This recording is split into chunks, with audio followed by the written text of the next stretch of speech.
Adventures of Batman and Robin on the Sega Genesis is notoriously known for being one of the most challenging Batman games of its era, a game which may have slipped under your radar at one point in time, especially when factoring in Konami's slick marketing magic.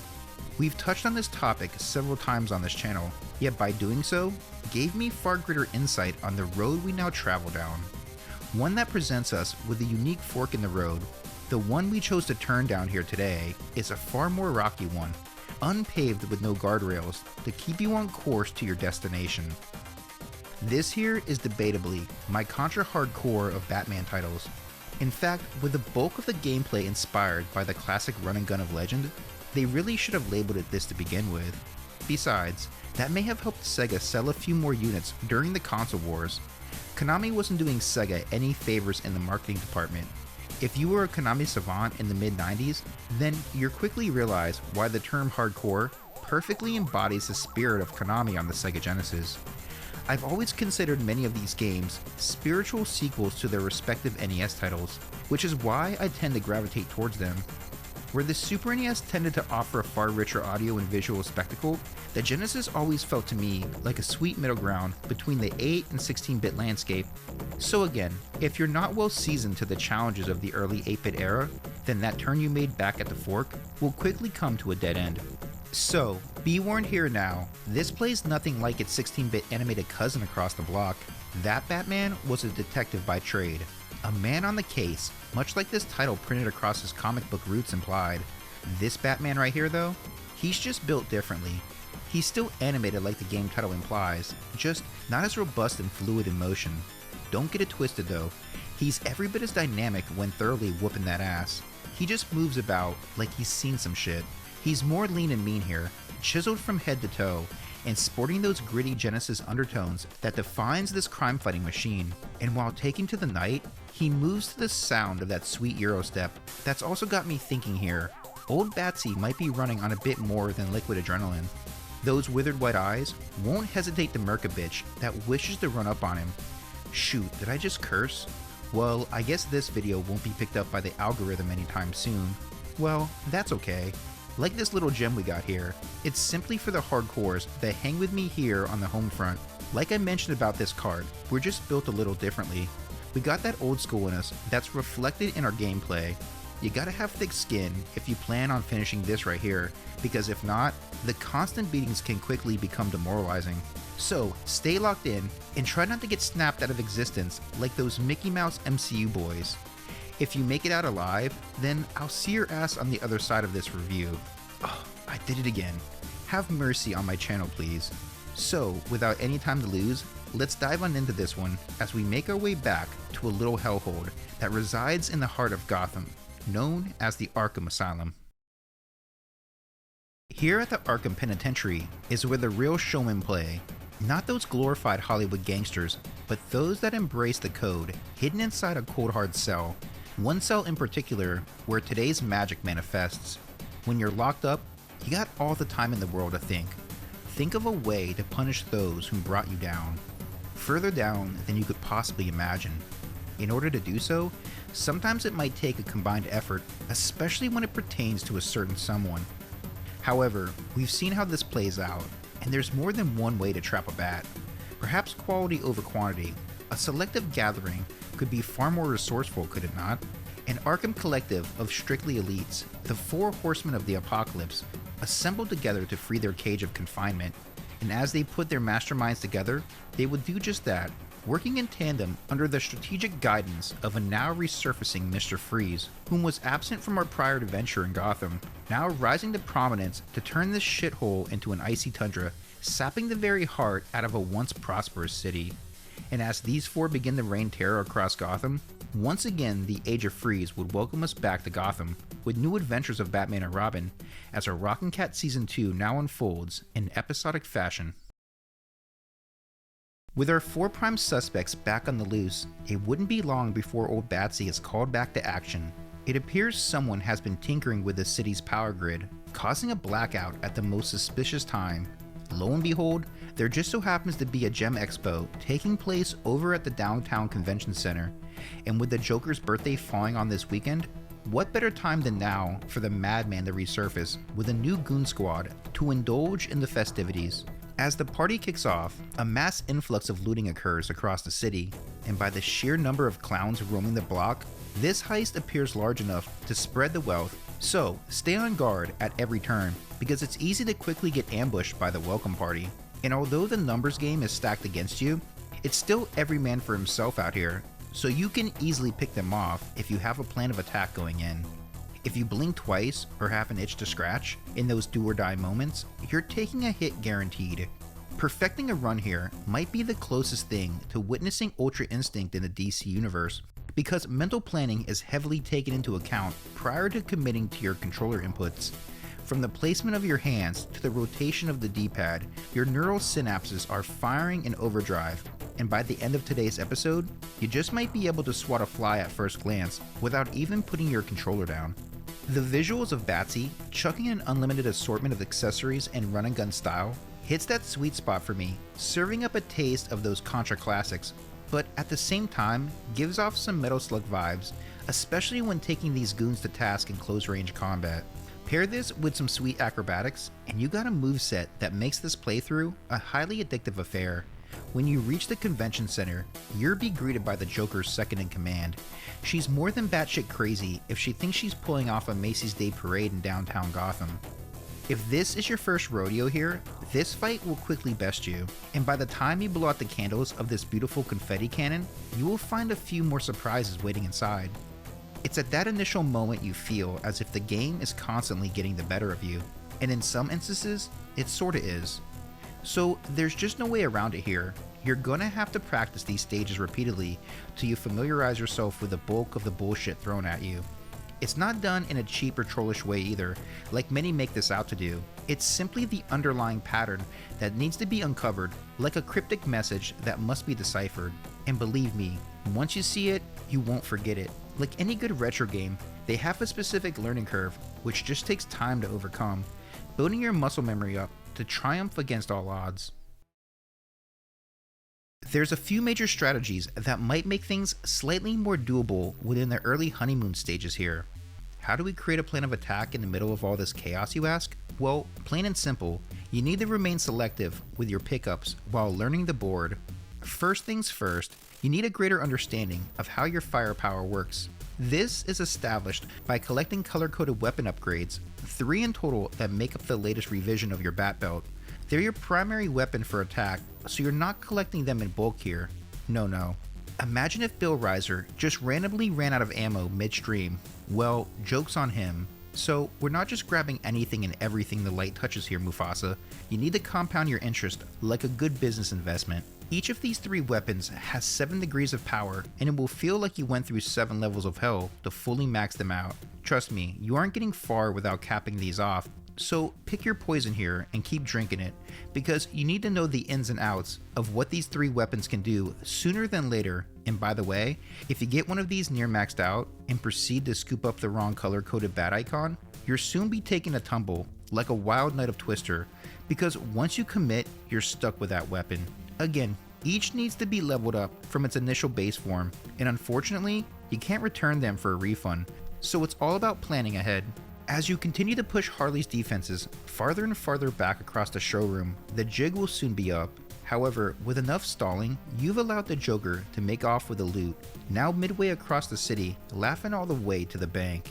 As you gain ground on him, take the opportunity to catch a ride on the backs of the good people of Gotham, cruising down the freeway in rush hour traffic. This would be a good time to regroup, pacing each jump while focusing in on key enemies that provide some much needed health drops. You're gonna need a good life or two as you meet back up with the Joker, because you've managed to poo-poo on his parade, and he will let you know how he feels about it, up close and personally, stomping along with his latest contraption.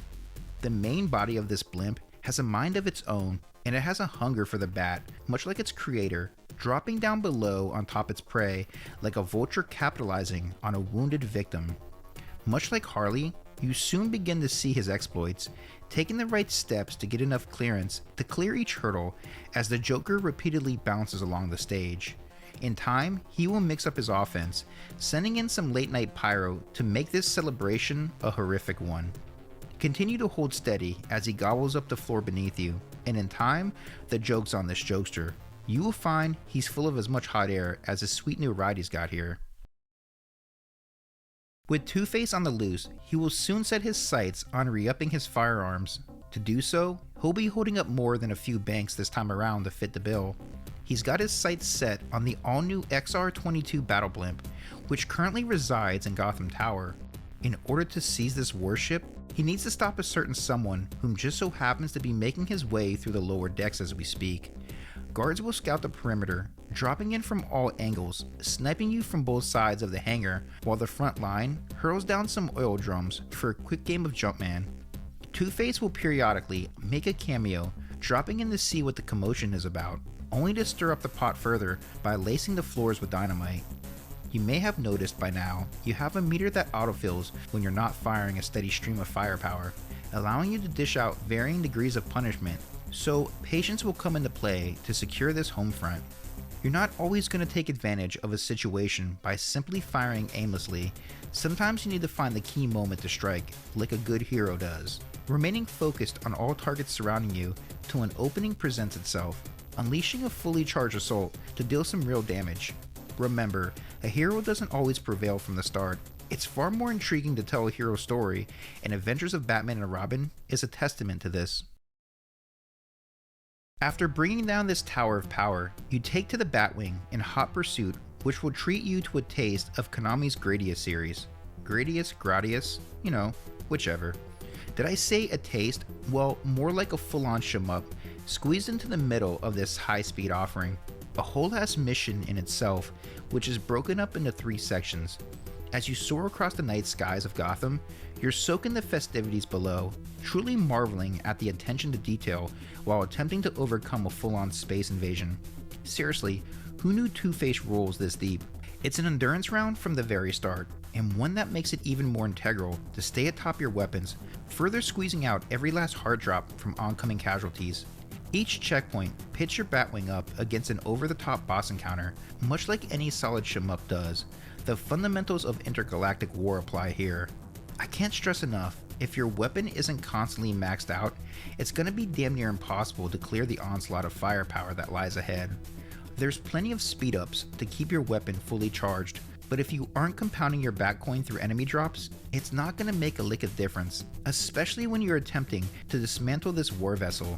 Its sheer length and size is that of the previous stage, and when you do manage to send this sucker crashing below, best believe Two-Face has an exit strategy in place when shit goes sideways, hopping out the rear hatch to light you up across the night skies on a 1v1 finale for control of the city airspace. Well, there's a face we don't see too often, one whom is making his 16-bit animated debut. He's recently abducted Commissioner Gordon and placed $1 million ransom on his head. Well, from the looks of our surroundings, it doesn't appear as if that new Netflix deal has gone through just yet. Perhaps the Mad Hatter himself is up to his old mind control techniques, looking to purchase Warner Bros. Right from underneath their noses. This set is layered in nightmarish props, such as these tiny wood carvings that spring to life, mass-produced and working in unison to create some hellacious formations to crush the Batman. As you audition for the Hatter's latest film, their curtains pull back, revealing the final act before the movie can even get started. This Cheshire Cat patiently waits to sink his paws into you.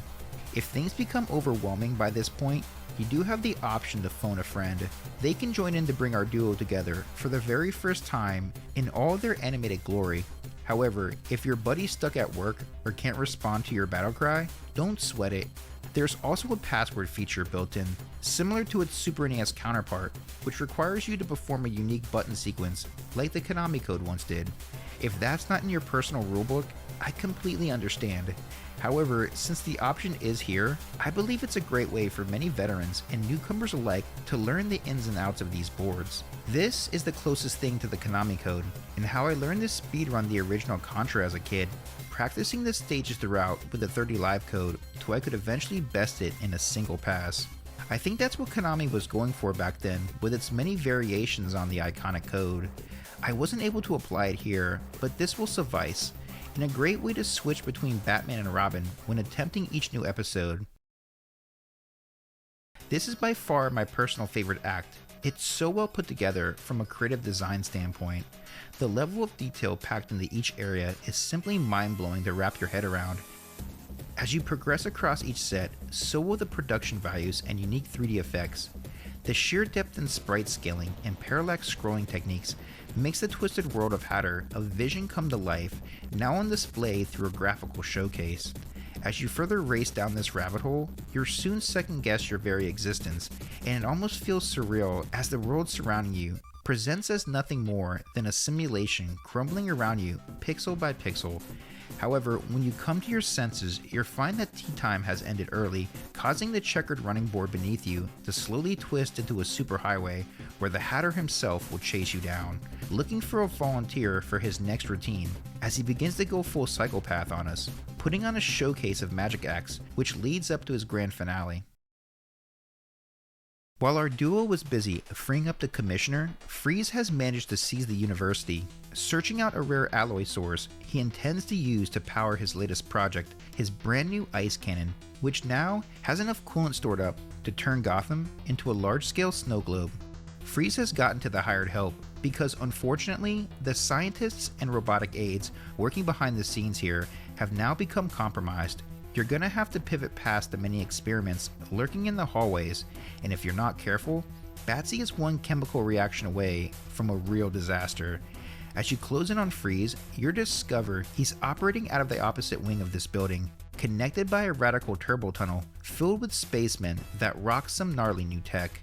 The sheer sight of these dudes will quickly fill you with dread, serving you up a lethal dose of PTSD from our journey across the hallway of hell in NES Turtles 1. You'll be starving for a few screen nukes before you see the light at the end. Upon intercepting Freeze's plans, you'll be just in time to witness the ice cannon in all its glory, now in preparation for a test firing. Be sure to lend a hand too, as you battle across this countdown to the dawn of the Ice Age, now hovering throughout the chamber, rocking his wildly inspired capsule, which you must disassemble to apprehend this madman. He won't go down without a good fight here, firing back with a vengeful display of firepower, as each cluster of bullet hells manifests before you. As you chip away at the glass dome housing this fiend, an influx of surveillance bots flood the chamber.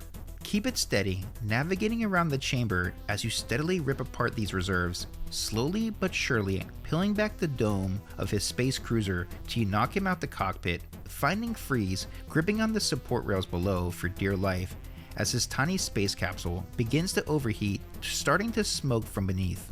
It's soon apparent Freeze is rendered helpless here, so take your time and avoid the smokestacks to pick off your old foe as the two of you go in circles, hovering back and forth till you place him back in check. With our culprit detained, we take a short trip back to Arkham, where this season now closes out, finding Freeze once again confined to this prison hole, locked behind bars. A man who for mere moments held this very city in the palm of his hand. As he stares back at his tiny crystal palace, he utters a chilling message to the nearby prison guard. A personal one for the Batman.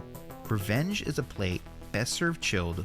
As he violently continues to shake the globe, the maniacal sounds of laughter can be heard echoing throughout the halls, closing out the latest chapter of our hero's story, for who knows what may lie in store for the Batman in due time.